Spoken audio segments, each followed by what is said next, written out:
বৃহস্পতিবার ও শুক্রবার তাপপ্রবাহের পরিস্থিতি থাকবে পুরুলিয়া, বাঁকুড়া, ঝাড়গ্রাম, বীরভূম ও পশ্চিম বর্ধমানে। শনিবার থেকে পশ্চিমের বেশ কিছু জেলায় ঝড় বৃষ্টি হতে পারে।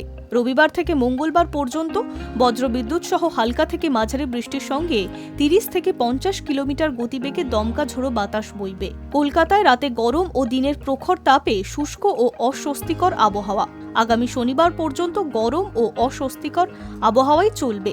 রবিবার হাওয়া বদলের সম্ভাবনা, বজ্রবিদ্যুৎ সহ বৃষ্টির সঙ্গে দমকা ঝোড়ো বাতাস বইবে। রবিবার থেকে মঙ্গলবার পর্যন্ত ঝড় বৃষ্টির সম্ভাবনা বেশি থাকবে। উত্তরবঙ্গে বজ্রবিদ্যুৎ সহ বৃষ্টি হবে, দার্জিলিং সহ ওপরের দিকের কয়েকটি জেলাতেও। তবে মালদায় তাপমাত্রা থাকবে 40 ডিগ্রির ওপরে। তাপপ্রবাহের মতো পরিস্থিতি তৈরি হবে। গরম ও অস্বস্তিকর আবহাওয়া থাকবে উত্তর ও দক্ষিণ দিনাজপুরেও। এই পরিস্থিতি চলবে শুক্রবার পর্যন্ত। তারপর থেকেই ঝড় বৃষ্টির পূর্বাভাস রয়েছে বলেই জানা যাচ্ছে হাওয়া অফিস থেকে। Hi news network.